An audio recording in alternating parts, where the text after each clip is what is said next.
ഭരണത്തിലേറി 5 വർഷം പൂർത്തിയാവുകയാണ്.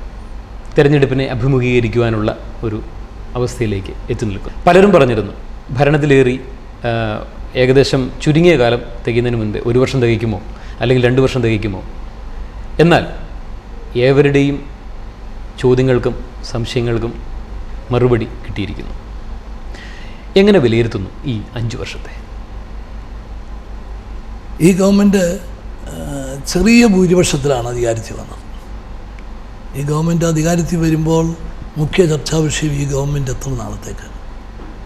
പരമാവധി സമയം തന്നത് 6 മാസത്തേക്കാണ്. 5 വർഷം പൂർത്തിയാക്കുമ്പോൾ ഭരണസ്ഥിരത ഉറപ്പുവരുത്തി അതും ജനങ്ങളോട് പറഞ്ഞ വാഗ്ദാനങ്ങളെല്ലാം നിറവേറ്റി വികസനവും കരുതലും ഇതാണ് ജനങ്ങൾക്ക് കൊടുത്ത ഉറപ്പ്. അക്ഷരാർത്ഥത്തിൽ അത് പ്രായോഗിക തലത്തിൽ ആക്കിയത് ഭരണസ്ഥിരത പൂർണ്ണമായും ഉയർത്തിപ്പിടിച്ചുകൊണ്ട് കാലാവധി പൂർത്തിയാക്കുന്നതിൽ വളരെയധികം സന്തോഷമുണ്ട്. ഈ കാലഘട്ടത്തിൽ വികസന രംഗത്ത് വളരെയേറെ കാര്യങ്ങൾ ചെയ്യാൻ സാധിച്ചു. അർഹിക്കുന്നവരെ സഹായിക്കുന്ന വളരെയേറെ പരിപാടികൾ കൊണ്ടുവന്നു. ഇത് രണ്ടും വളരെയേറെ സംതൃപ്തി ഉളവാക്കിയിട്ടുള്ള കാര്യമാണ്. പക്ഷേ 5 കൊല്ലത്തെ ഏറ്റവും വലിയ നേട്ടം എന്താണ് എന്ന് എന്നോട് ചോദിച്ചാൽ ഈ വൻകിട പദ്ധതികളെക്കുറിച്ചോ അല്ലെങ്കിൽ മനുഷ്യ സ്നേഹത്തിൻ്റെയും ജീവകാരുണ്യത്തിൻ്റെയും വളരെയേറെ പ്രശംസ പിടിച്ചു പറ്റിയിട്ടുള്ള കരുതൽ പരിപാടികളുടെ ഒന്നുമല്ല ഞാൻ പറയുന്നത്. നമ്മുടെ എല്ലാം മനസ്സിൽ ഒരു ചിന്ത, കേരളത്തിൽ ഇതൊന്നും നടക്കത്തില്ല. അയൽ സംസ്ഥാനങ്ങളിലും മറ്റ് രാജ്യങ്ങളിലുമൊക്കെ വലിയ മാറ്റങ്ങൾ വരിക, വളരെയേറെ പുരോഗതി വരിക. പക്ഷെ അന്നേരവും നമ്മുടെ നാട്ടിലൊന്നുമില്ല, ഇല്ലയെന്ന് മാത്രമല്ല നമുക്കിത് സാധിക്കില്ല എന്ന ഒരു ചിന്തയാണ് നമ്മെ ഭരിച്ചുകൊണ്ടിരുന്നത്. ആ ചിന്ത കഴിഞ്ഞ് 5 വർഷക്കാലം കൊണ്ട് മാറ്റിയെടുക്കാൻ സാധിച്ചു. ഒരു പുതിയ ആത്മവിശ്വാസം കേരളത്തിനുണ്ടായി. നമ്മൾ മനസ്സ് വെച്ചാൽ നടക്കും, എന്തും നടക്കും. നമ്മൾ ഒന്നിച്ചു നിന്നാൽ നമുക്ക് എവിടം വരെയും പോകാം, നമുക്ക് വിജയിക്കാം.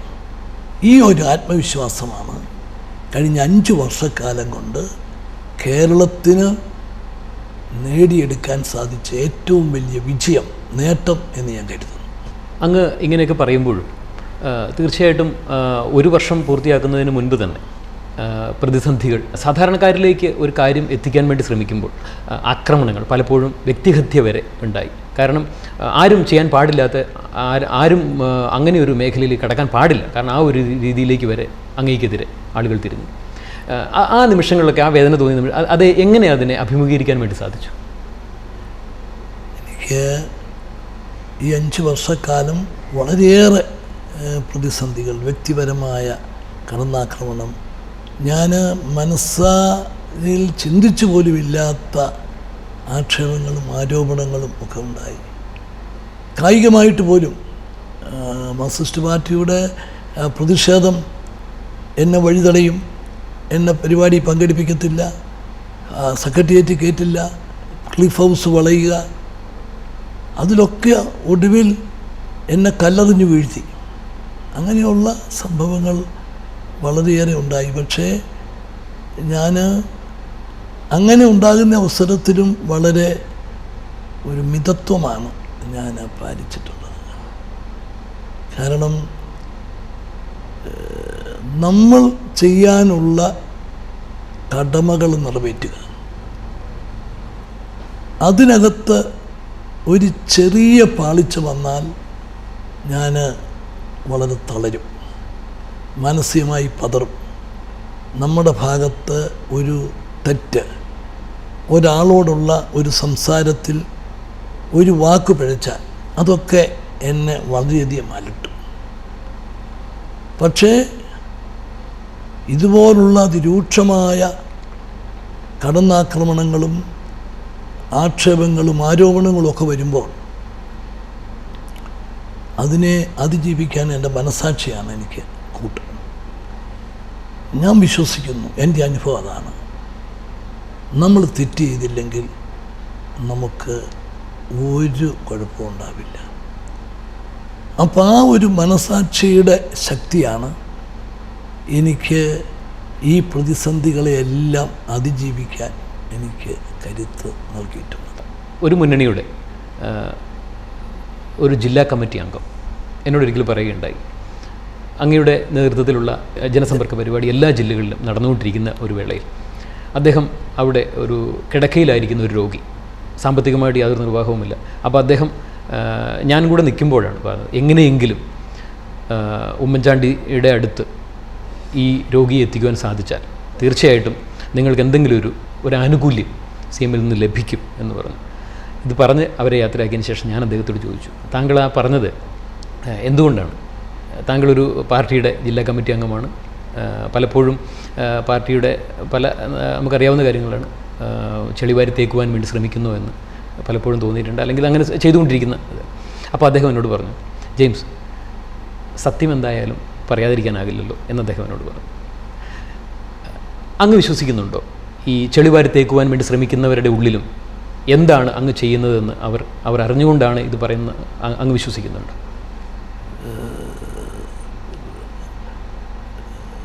എന്നെ മനസ്സിലാക്കിയിട്ടുള്ളവർ, ഞാൻ ചെയ്യുന്ന പ്രവൃത്തികൾ അറിയുന്നവർ നിശ്ചയമായും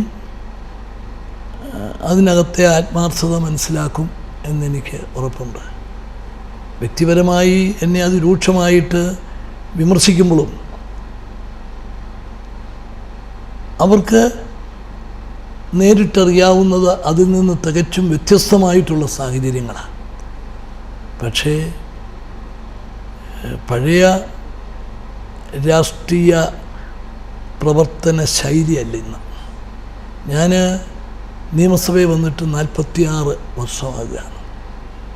അന്നൊക്കെ രാഷ്ട്രീയമായ അഭിപ്രായ വ്യത്യാസം കാണും, പക്ഷേ ആ രാഷ്ട്രീയമായ നയങ്ങളിൽ പരിപാടികളിൽ ഉറച്ചു നിൽക്കുമ്പോഴും വ്യക്തിപരമായിട്ടുള്ള സ്നേഹവും ധാരണയും വളരെ ദൃഢമായിരുന്നു. ഇന്നിപ്പം അതൊക്കെ മാറി. അങ്ങനെയുള്ള അവസരം വരുമ്പോൾ പഴയ കാര്യങ്ങൾ ഓർക്കുമ്പോൾ നമ്മുടെ മനസ്സിലൊരു ദുഃഖം, നമ്മൾ ഇങ്ങനെ ആയിപ്പോയല്ലോ. ഇപ്പം യാഥാർത്ഥ്യങ്ങൾ അറിഞ്ഞാലും യാഥാർത്ഥ്യങ്ങൾ മറച്ചു വെച്ചുകൊണ്ട് വിമർശിക്കാനാണ്, അല്ലെങ്കിൽ ആക്ഷേപങ്ങൾ പറയാനാണ് ശ്രമിക്കുന്നത്. നേരത്തെ അതായിരുന്നില്ല. ഇന്നത്തെ വിദ്യാർത്ഥി രാഷ്ട്രീയം, ഞങ്ങൾ വിദ്യാർത്ഥി രാഷ്ട്രീയത്തിലൂടെ വന്നിട്ടുള്ളവരാണ്. അന്നൊക്കെ രൂക്ഷമായ അഭിപ്രായ വ്യത്യാസം KSUവും SF ഒക്കെ ആയിട്ടുണ്ട്. പക്ഷെ അന്നേരവും ഏറ്റവും ഊഷ്മളമായ ബന്ധമാണ്, വ്യക്തിപരമായ ബന്ധമാണ് എല്ലാവർക്കും ഉണ്ടായിരുന്നത്. ക്യാമ്പസിനുള്ളിൽ വിദ്യാർത്ഥികൾ തമ്മിൽ ഒരു സംഘർഷമേ ഇല്ലായിരുന്നു. അവരൊക്കെ വളരെ ലോഹ്യത്തിലാണ്. സംഘർഷമുണ്ട്. ക്യാമ്പസിന് പുറത്ത് രാഷ്ട്രീയ പാർട്ടികളുടെ പ്രവർത്തകർ വന്ന് പ്രശ്നങ്ങളുണ്ടാക്കും. പക്ഷേ വിദ്യാർത്ഥികൾ തമ്മിൽ ആ ക്യാമ്പസിനുള്ളിൽ ഏറ്റവും നല്ല ബന്ധമായി. ഇന്നത് മാറി. ഇന്ന് ഒരു വ്യക്തിയുടെ ജീവിതത്തിൽ ഏറ്റവും അധികം ആസ്വദിക്കേണ്ട വിദ്യാർത്ഥി ജീവിതമാണ്. അത് ഇന്ന് ആസ്വദിക്കാൻ വിദ്യാർത്ഥി രാഷ്ട്രീയത്തിൻ്റെ ഫലമായി സാധിക്കുന്നില്ല. കാരണം പല ക്യാമ്പസുകളിലും സംഘർഷമാണ്. ഞങ്ങളൊക്കെ അതിൽ നിന്ന് തികച്ചും വ്യത്യസ്തമായ ഒരു നല്ല അന്തരീക്ഷം ആസ്വദിച്ചിട്ടുള്ളവരാണ്. അത് വിദ്യാർത്ഥി രാഷ്ട്രീയത്തിലും പൊതുരാഷ്ട്രീയത്തിലും ജീവിതത്തിൻ്റെ എല്ലാ തലങ്ങളിലും ആ ഒരു വ്യത്യാസം കാണുന്നുണ്ട്. അത് കേരളത്തിൻ്റെ സാമൂഹ്യ പശ്ചാത്തലത്തിന് ഒട്ടും യോജിച്ചതല്ല എന്നുള്ള അഭിപ്രായമാണ് എനിക്കുള്ളത്. കല്ലെടുത്തെറിഞ്ഞ് ആക്രമിക്കുന്ന വളരെ എക്സ്പ്ലെയിൻ ചെയ്യാൻ വേണ്ടി സാധിക്കുന്നില്ല. കാരണം അങ്ങനെയൊക്കെയുള്ള ഒരു ആക്രമണങ്ങളിലേക്കൊക്കെ പോവുകയുണ്ടായി എതിർ പാർട്ടിയിലുള്ളവർ. എങ്ങനെയാണ് ഈ ആക്രമണത്തെയും ഇനി ഇതിനെങ്ങനെ കാണുന്നു, ഇവരുടെ ഈ എതിർപ്പിനെ താങ്കൾ എങ്ങനെ കാണുന്നു? എനിക്ക് ശരീരത്തിനുണ്ടായ വേദനയേക്കാൾ കൂടുതൽ മാനസികമായ ഒരു ബുദ്ധിമുട്ടാണ് എനിക്കുണ്ടായത്. ഞാൻ ആദ്യം എനിക്ക് പരിക്ക് പറ്റിയെന്നുള്ള വിവരം ഞാൻ മറച്ചു വെക്കാനാണ് ശ്രമിച്ചത്. എൻ്റെ തൊട്ടടുത്ത് മന്ത്രി KC ജോസഫുണ്ട്, മുൻ സീറ്റിൽ യൂത്ത് കോൺഗ്രസ് നേതാവ് സിദ്ദിഖുണ്ട്. കല്ല് വന്നു, ചില്ല് പൊട്ടി, പക്ഷേ എനിക്കിട്ട് ഏറുകൊണ്ട വിവരം അറിഞ്ഞിട്ടില്ല ഇവർ. പക്ഷേ എനിക്ക് മാത്രമേ എൻ്റെ നെഞ്ചത്ത് കല്ലവിടെ മുന്നിൽ കിടപ്പുണ്ട്, അതൊന്നും ആരും കണ്ടില്ല. അപ്പം ഒന്നുമില്ല എന്ന് പറഞ്ഞാണ് ഞാൻ മീറ്റിംഗ് സ്ഥലത്ത് ചെന്നിട്ട് കാറ് ഇറങ്ങുന്നത്. ഇറങ്ങുമ്പോൾ എൻ്റെ നെറ്റിയൽ ഈ പിന്നെ ചോര പൊടിക്കുന്നുണ്ടായിരുന്നു. കല്ലുകൊണ്ടതല്ല, കല്ലെൻ്റെ നെഞ്ചത്താണ് കൊണ്ടത്. ഇത് ഈ കണ്ണാടി ചില്ല് ചെതറി വന്ന് കൊണ്ടിട്ട്. അപ്പം അങ്ങനെയാണ് എനിക്കെന്തോ പറ്റിയെന്നുള്ള തന്നെ മറ്റുള്ളവരറിയുന്നത്. അത് കഴിഞ്ഞ് ഞാൻ ആ യോഗത്തിൽ പങ്കെടുത്തതിന് ശേഷമാണ് ഡോക്ടർമാർ വന്ന് എന്നെ പരിശോധിക്കുമ്പോഴാണ് ഞാൻ എൻ്റെ നെഞ്ചത്ത് കല്ലുകൊണ്ട അപ്പോഴാണ് പാടും കാര്യങ്ങളുമൊക്കെ കാണുന്നത് പോലും. അപ്പം നമ്മൾ അതൊരു പ്രശ്നമാക്കാനോ ഒരു ഇഷ്യൂ ആക്കാനോ കഴിയുമെങ്കിൽ അത് നമ്മുടെ നാടിന് അതൊരു അപമാനമാണ്, അത് ഒഴിവാക്കണം എന്നാണ് ഞാൻ ആഗ്രഹിച്ചത്. പക്ഷേ അത് അറിഞ്ഞുപോയി. പക്ഷേ അറിഞ്ഞു കഴിഞ്ഞപ്പോൾ ഞാൻ ഒരു വിധത്തിലുള്ള പ്രതിഷേധവും പാടില്ല. അന്ന് APC പ്രസിഡന്റ് ശ്രീ രമേശ് ചെന്നിത്തലയാണ്. അദ്ദേഹം ഹർത്താൽ വേണം എന്നൊക്കെ പറഞ്ഞ് എന്നെ ഫോണിൽ വിളിച്ചു, കൊണ്ട് നിർബന്ധിച്ചു. ഞാൻ പറഞ്ഞു ഒരു കാരണവശാലും പറ്റില്ല, ഒരു പ്രതിഷേധവും വേണ്ട. കാരണം അത് മുഖ്യമന്ത്രി എന്ന നിലയിൽ ഞാൻ സഹിക്കുക. നമ്മുടെ നാട്ടിലെ ഒരു പ്രതിഷേധത്തിൻ്റെ രൂപം ഇതാണെങ്കിൽ അത് ഞാൻ സഹിക്കുക എന്നുള്ളത് വെച്ചുകൊണ്ട് ഒരു പ്രതിഷേധവും ഉണ്ടാകാൻ ഞാൻ സമ്മതിച്ചില്ല. പാർട്ടിയിലെ അംഗങ്ങളുടെ ഈ വകതിരിവില്ലായ്മയെ എങ്ങനെയാണ് അവരുടെ നേതാക്കൾ അങ്ങയോട് സംസാരിക്കുകയും ബാക്കി കമ്മ്യൂണിക്കേഷൻ എങ്ങനെയായിരുന്നു? അവർ പിന്നെ ന്യായീകരിക്കുകയല്ല ചെയ്തത്. അങ്ങനെ ഒരു എൻ്റെ പിന്നെ ദേഹത്ത് കൊണ്ടതായിട്ട് പോലും അംഗീകരിക്കാൻ സാധിക്കില്ല. കാരണം അങ്ങനെ ആ കല്ല് നെഞ്ചത്ത് കൊണ്ടിട്ട് അതങ്ങനെ തെറിച്ചു പോകാൻ എൻ്റെ ഇരുമ്പ് കൂടാണോ ചങ്ക് എന്നാണ് ഒരു രാഷ്ട്രീയ നേതാവ് ചോദിച്ചത്. പക്ഷേ യാഥാർത്ഥ്യമാണ്. പക്ഷേ ഞാനേതായാലും അതിൻ്റെ പേരിൽ പ്രകോപനം ഉണ്ടാക്കാനോ അതിൻ്റെ പേരിൽ എൻ്റെ സമനില തെറ്റുന്നൊരു സാഹചര്യമൊന്നും ഞാൻ ഉണ്ടാക്കത്തില്ല. അങ്ങനെ ചെയ്താൽ ഈ കല്ലെറിഞ്ഞവരെ പോലെ തന്നെ നമ്മളും അതിലേക്ക് ആയിപ്പോകും. പക്ഷേ നമ്മുടെ രാഷ്ട്രീയത്തിൻ്റെ ഇന്നത്തെ പോക്കിൽ ഒരു ദുഃഖമുണ്ട്. പണ്ടൊക്കെ രാഷ്ട്രീയ പാർട്ടികൾ നയങ്ങളുടെയും പരിപാടികളുടെയും ആദർശങ്ങളുടെയും പിൻബലത്തോടു കൂടിയാണ് പ്രവർത്തിച്ചുകൊണ്ടിരുന്നത്. ഇന്നിപ്പോൾ അതൊക്കെ മാറി. ഞാൻ എല്ലായിടത്തും വന്നുകൊണ്ടിരിക്കുന്ന ഒരു മാറ്റമാണ്. ഇന്ന് നയങ്ങളും പരിപാടികളുമൊക്കെ വളരെ താഴെയാണ്. അധികാരത്തിലെത്തുക, എങ്ങനെ എത്തുക. UDF ഗവൺമെൻറ് 5 വർഷം പൂർത്തിയാക്കി. എങ്ങനെയാണ് നമ്മൾക്ക് ഇനിയും ഭരണ തുടർച്ച എന്ന് വിശ്വസിക്കുന്നുണ്ട് എങ്കിൽ തന്നെയും എന്തൊക്കെയോ പോരായ്മകൾ എന്ന് പ്രതിപക്ഷം വിളിച്ചു പറയുന്നുണ്ട്. എന്താണ് താങ്കളുടെ ഒരു കാഴ്ചപ്പാട്? കുറ്റവും കുറവും എവിടെയും കാണും.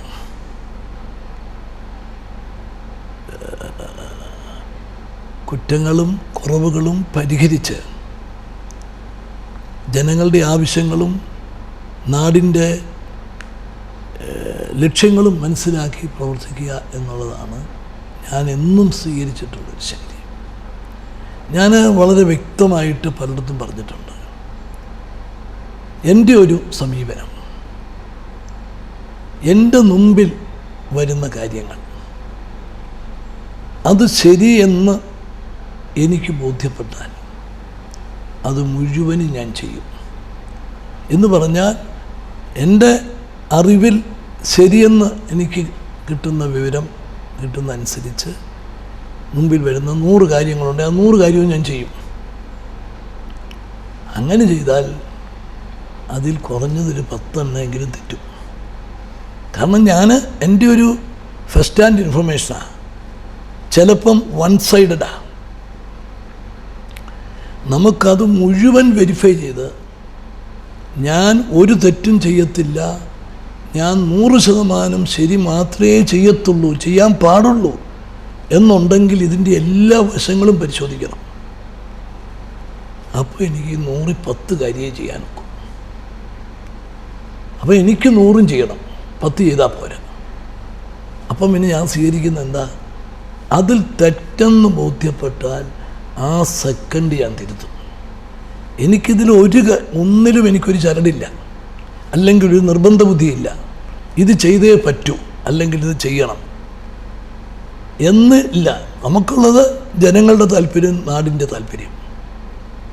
പക്ഷേ എനിക്ക് ഈ എല്ലാ വശങ്ങളും പരിശോധിച്ച് 100 എണ്ണത്തിൽ 90 എണ്ണവും നടക്കാതെ വരുന്ന 10 എണ്ണം ചെയ്ത് ഞാൻ മിടുക്കനായിട്ടിരിക്കുന്ന ഒരു സ്ഥിതി എനിക്ക് ചിന്തിക്കാൻ പോലും പറ്റില്ല.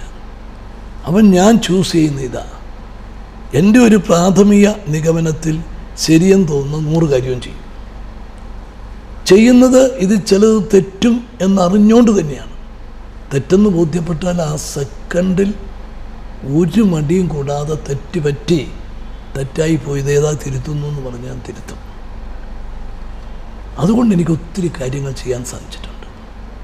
ഇപ്പം കഴിഞ്ഞ 5 വർഷത്തിൽ എടുത്തു നോക്കിയാൽ ഏത് ഗവൺമെൻറ് കാലത്ത് നടന്നിട്ടുള്ളതിനേക്കാൾ കൂടുതൽ കാര്യങ്ങൾ നടത്താൻ സാധിച്ചു. അതിൻ്റെ കാര്യം എന്താണെന്ന് ചോദിച്ചാൽ, ഒന്ന്, എനിക്ക് എല്ലാ ഭാഗത്തു നിന്നും കിട്ടിയ സപ്പോർട്ട്, പാർട്ടിയിൽ നിന്ന് കിട്ടി, മുന്നണിയിൽ നിന്ന് കിട്ടി, ഗവൺമെൻറ് ഉദ്യോഗസ്ഥന്മാരുടെ കയ്യിൽ നിന്ന് കിട്ടി, ജനങ്ങളിൽ നിന്ന് കിട്ടി. ഇപ്പോൾ ഈ 5 കൊല്ലത്തിനുള്ളിൽ നടന്ന എല്ലാ തിരഞ്ഞെടുപ്പുകളും, അസംബ്ലിയിലേക്കും പാർലമെൻറ്റിലേക്കും നടന്ന എല്ലാ തിരഞ്ഞെടുപ്പിലും UDF ജയിച്ചത്. അപ്പം ജനങ്ങളുടെ പിന്തുണ, എല്ലാ സപ്പോർട്ട്.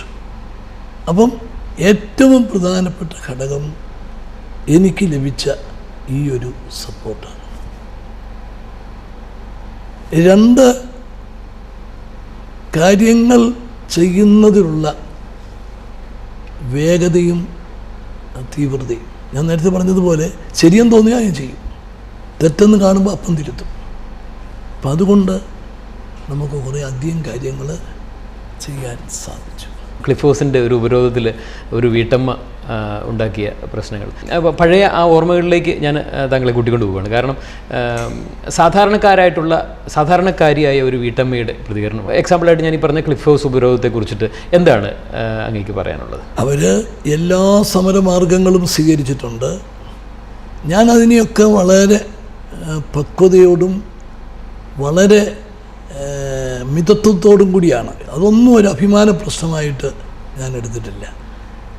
എനിക്ക് വളരെയേറെ ബുദ്ധിമുട്ടുകൾ ഇവരുടെ ഈ ബഹിഷ്കരണത്തിലും തടയലിലും ഒക്കെ ഉണ്ടായിട്ടുണ്ട്. പക്ഷേ എൻ്റെ ടെൻഷൻ ഇതിനിടയിൽ അവർക്കെന്തെങ്കിലും പറ്റുമോ എന്നുള്ളതാണ്. അതെനിക്ക് വലിയ ബുദ്ധിമുട്ടുള്ള സംഗതി. അപ്പം ഞാൻ ഇവിടെ ഇങ്ങനെ വരുമ്പോൾ ഇറങ്ങുമ്പോൾ ഞാൻ പ്രത്യേകം വിളിച്ച് പറയും, അവരെ ഉദ്യോഗസ്ഥരെ വിളിച്ച് പറയും, എനിക്കൊരു പ്രശ്നവുമില്ല, അല്പസമയം വഴി തടഞ്ഞാലും ഒക്കെ കൊള്ളാം, പക്ഷേ ബലപ്രയോഗം അത്ര ഒഴിവാക്കണം ഉള്ളത്. അങ്ങനെ പിന്നെ